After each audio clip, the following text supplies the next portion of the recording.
नमस्कार दोस्तों, स्वागत है आपका वनडे एग्जाम सेंटर में। दोस्तों, आज के वीडियो में हम लोग गुरु गोविंद सिंह के सामान्य परिचय के बारे में अध्ययन करेंगे। इनकी प्रमुख प्रमुख रचनाएं कौन सी हैं इसके बारे में जानेंगे और वीडियो के अंत में हम लोग गुरु गोविंद सिंह के काव्य में राष्ट्रीय चेतना का स्वरूप क्या है इस पर बात करेंगे। तो आइए वीडियो शुरू करते हैं। दोस्तों, गुरु गोविंद सिंह का जन्म 22 दिसंबर 1666 को पटना में हुआ था। यानी इनका जन्म जो हुआ था पटना में हुआ था और समय है 22 दिसंबर 1666। ये सिखों के 10वें तथा अंतिम गुरु थे। यानी इनके बाद सिखों का कोई गुरु नहीं हुआ। गुरु गोविंद सिंह सिखों के 10वें और अंतिम गुरु थे। गुरु गोविंद सिंह एक महान योद्धा, कवि, चिंतक, भक्त एवं आध्यात्मिक नेता थे। यानी इतनी सारी विशेषताएं इनमें एक साथ थी।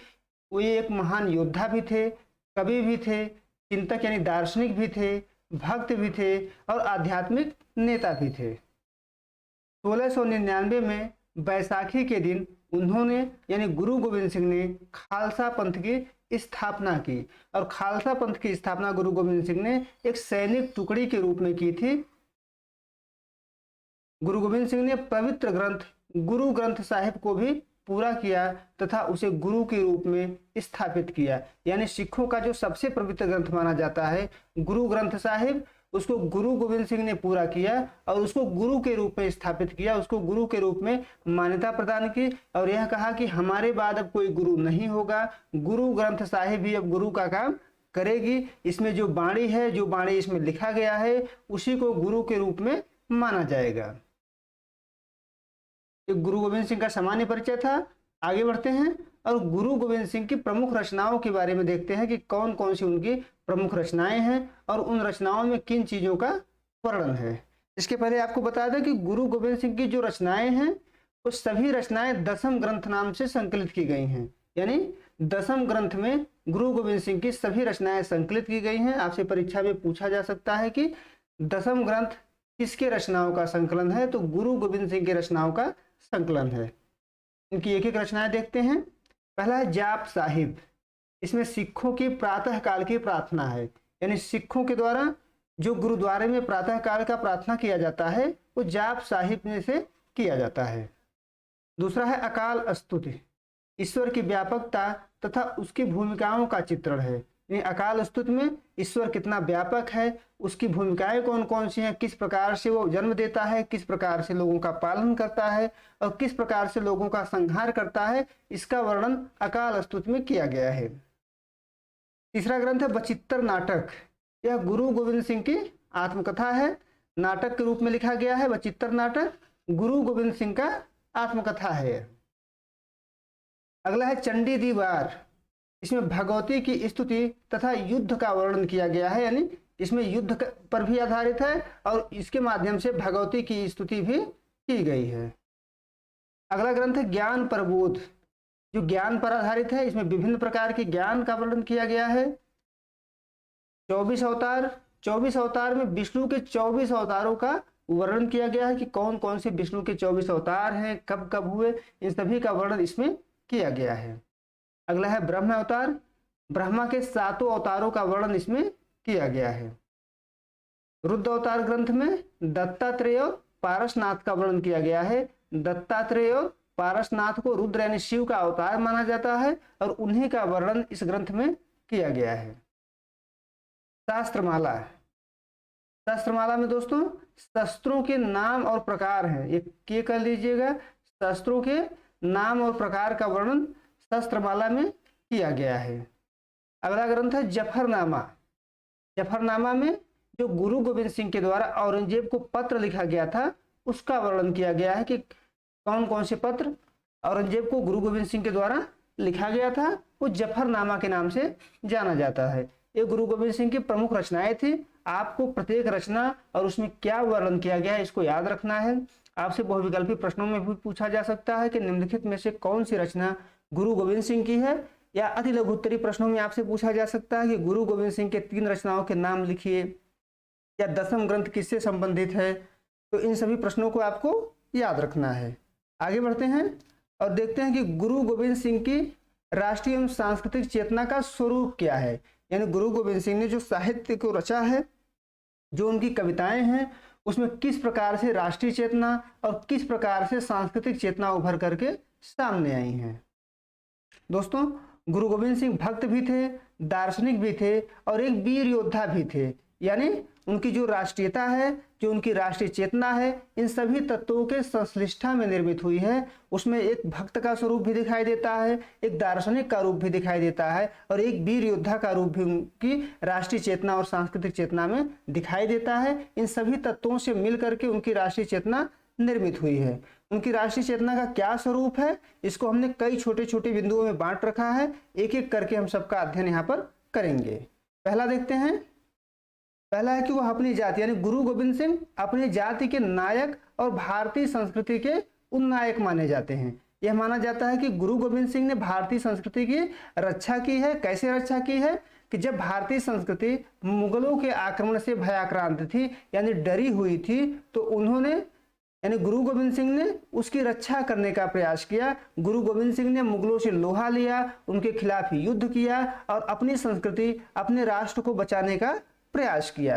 यही कारण है कि उनके यहाँ राष्ट्रीयता सांस्कृतिक चेतना के साथ मिलकर आती है। यानी गुरु गोविंद सिंह के काव्य में जो राष्ट्रीयता है उस सांस्कृतिक चेतना के साथ मिलकर आती है।